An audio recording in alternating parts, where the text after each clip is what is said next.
morning. Thank you for joining us for our Facebook Live event, Shopping the Showhomes.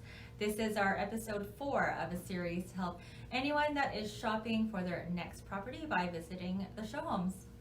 We want to share our experiences and information regarding purchasing a new home from a builder or developer. Yes, so if you have any questions this morning, or if you are watching this after our live event, feel free to comment below and we will answer them as best as we can. My name is Maria Marcos. I'm a licensed realtor with YegPro Realty.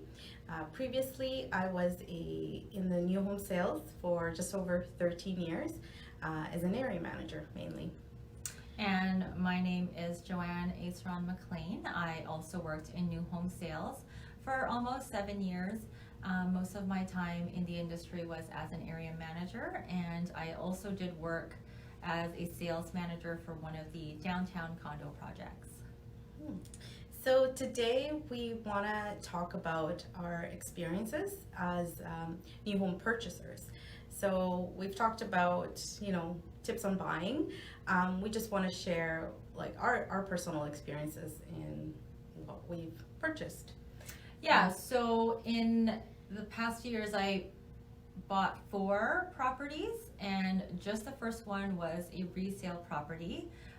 The first home that my husband and I at the time bought together was a build, so we bought from scratch. After that we purchased another home that was a spec, so it was already done. And I also purchased a condo it's a townhouse being built, and came in at a time where I could still make the selections for the interior. And then I've purchased 3 properties. The first one was a resale on my own, and then my husband and I purchased a brand new spec. And then our third home, our family home, was also a spec as well that we got in early enough that we could choose our interiors, but it worked with our time frame because I was expecting our second child and we needed a bigger space. Same thing with the condo that I purchased.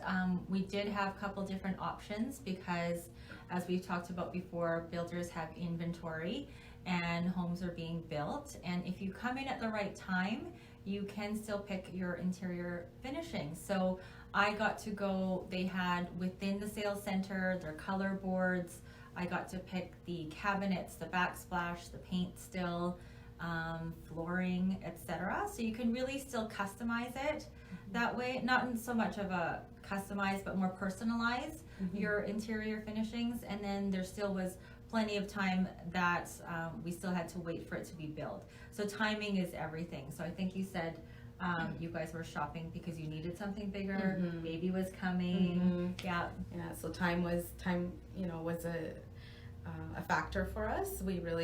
I wanted to be in there before the baby was born, because like our house was just feeling too small for us. With our first child, we had a 2-bedroom bungalow, so it was just, we had only 2 bedrooms and nowhere to put the baby. So I really wanted to be in the new home before, and it actually happened that we moved in 3 weeks after.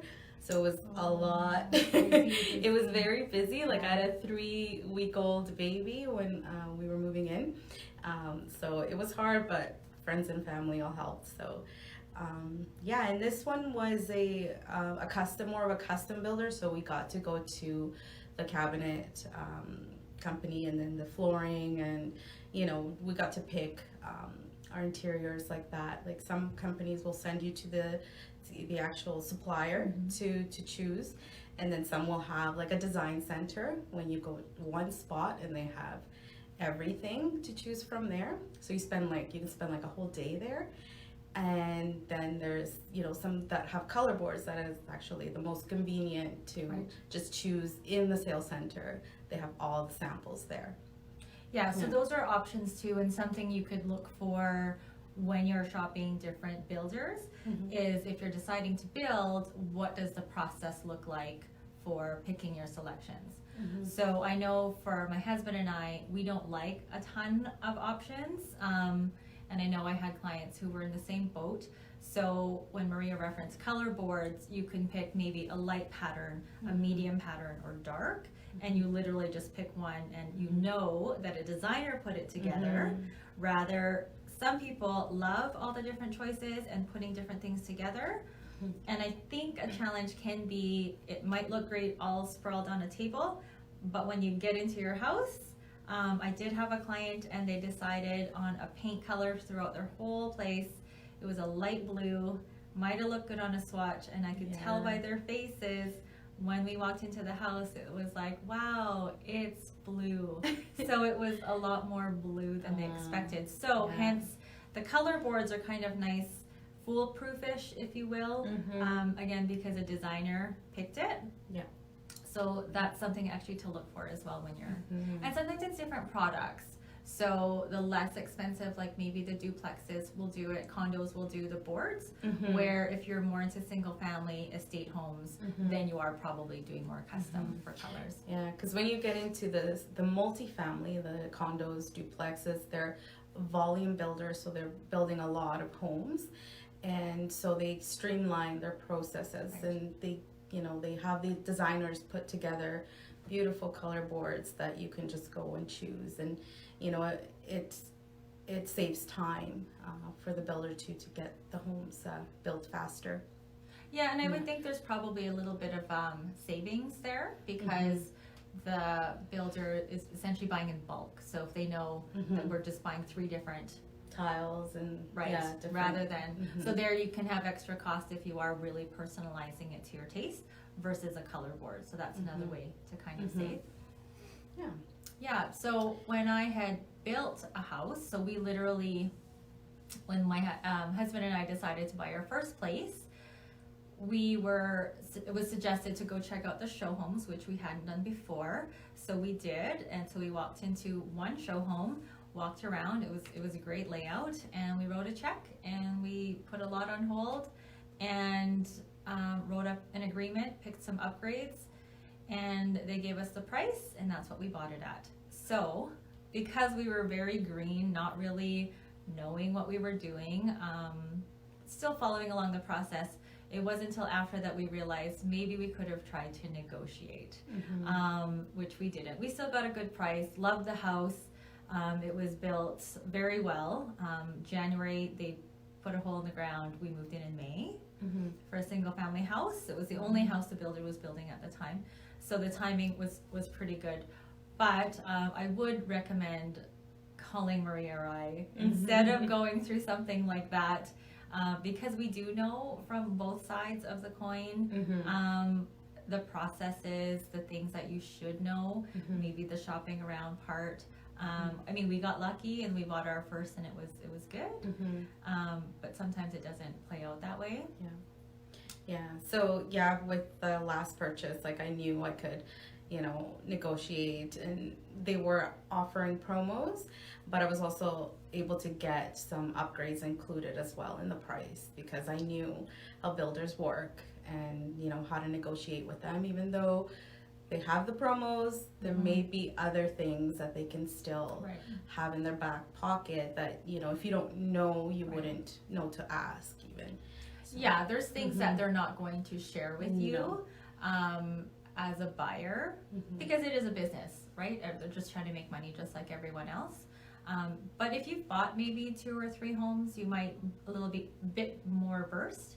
But if you are just going in for the first time, it's very easy to miss things or just not take advantage of things like Maria was saying, like there might be an amazing promo, but there's something else that you could have gotten that might be better and not taken the promo. Yes. Yeah. So, and then especially with spec homes too, right? Yes. And then knowing the time frame, that you come in, and there's a lot of things to consider when negotiating, right? The timing. You're not only negotiating the price, also like the upgrades, and okay, am I going to be able to choose certain upgrades, like when you're purchasing a spec? So there's a lot of things to consider. So it's best to have someone experienced there with you to help you. make those. Yeah, I mean, one thing too that maybe people miss is when you're upgrading, say, a deck, it's not just a deck, because you actually need permitting. You need stuff like that to happen. Depending what time of year you're buying it, you might have to wait on getting your deck put on. So there's a lot of things you save other than money by getting done. Same thing with a basement development. We just went through getting our basement put in 5 years after, and the guys that we hired, they got the permits and they did all that. It can be a hassle if you're trying to do it yourself, unless you hire someone, but getting the builder to do it, maybe even including it in your purchase price, because that has been happening. That's kind of a trick too, with the way the market is currently. Full spec homes done, they've been sitting for a bit. You can try to negotiate a basement, finished basement, either at a discount or included in the price. And you just don't know, there is that kind of push and pull of what can we get for this, but you could even potentially get it. But then like if you're tight on time, right. Then you have to think about, because adding in a basement will take more time, right? For them to finish. So a lot of different factors, and with Marie and I having been through as area managers and as purchasers and now as realtors, we can help you organize all of that in your life, as far as, like she said, timing and like price and what to include and all these different aspects. And then also selling your home, if you've got a home to sell, like trying to time it, that's always the tough thing. So you're either going to be waiting X number of months for it to be built. When do we list our house? How do we time it so we're moving out of the old and into the new? Are you willing to sell it now and live with family or rent, etc.? So a lot of different things that aren't always considered right away. That's what we're here to do, to help you through that.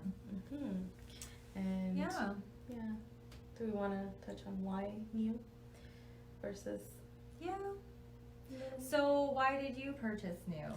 So, well, Besides I was timing. working in the industry already, right? But my first purchase was like a 30-year-old townhouse, which, I was like, okay, I can fix this up. Later on, I'll paint, I'll put in new flooring. I never did. Like I didn't touch a thing. I didn't paint a wall, nothing, So I didn't actually renovate until I moved out into my new home. So I didn't get to enjoy the place like how I really wanted it. So that's a big reason why I like brand new homes, because you can design it. You don't have to, you just move in, you don't have to do a thing. You don't have to paint, like. Same thing. So I think we like the idea that no one's lived in it before. New isn't always better, in the sense that there's a reason why new homes have warranty. So that's kind of a false thing as well, that if you buy new, you won't have any problems. Not necessarily. There still can be things that happen, but again, hence you have the warranty. And typically they're minor things. There's always stories, of course, you can, depending on the builders that you select. It's always down to the trades, though. As reputable a builder is, even with all these amazing products they're using, I always say it really boils down to the trades. How diligent were they? How was quality control with the builder? And then their service department afterwards, absolutely. Right? So how are they going to handle the, the deficiencies? Like, are they timely?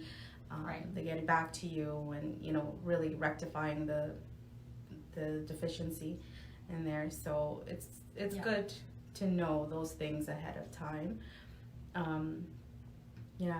So ask about the warranty department. You're so far from that process, it's not really considered in the buying part. People don't think about it. No, but I know it's one of the main things I share too, is let's find out how they deal with their warranty. Is there high turnover in that department? Do they get back to you? Because those are things that they'll matter to you later, as far as getting back. And those are, when you jump on reviews for any builder, it's usually about the warranty department. So absolutely, you want a builder that has a solid team there. For sure. So basically, the same thing. The one con, if you will, with buying new is you're living in construction. So you do have to understand that will be for 6 months, a year to 5 years. And if that's okay with you and you kind of understand that. And speaking to that, like you actually can negotiate even fencing. Sometimes you can negotiate landscaping. So for your own, a con with that is you have no control over when that's going to happen. So it's included in the price potentially, but you can't just be calling up the landscaper to say, hey, come. So you kind of decide what's more important, saving the money and waiting for someone to do it, or just taking care of it yourself and having full control. So again, a lot of different little things that I think people don't always consider when they're out shopping, because you walk into these beautiful show homes. It's really easy to get caught up in like, oh, this is my bedroom and this is her bedroom, when you've got the kids running around and everything, and imagining where you're putting the Christmas tree, etc. So So do we want to questions or? I think we're good. We're good. Okay. So thank you very much. We do have one final episode next week for our episode 5. So if you do have any questions, when you see either of our videos, just add them to the comments, and next week we'll be able to answer them, or we can answer them as well when you're asking. So have a good rest of your Sunday. Again, it's Joanne. So if you wanted to get a hold of me, it's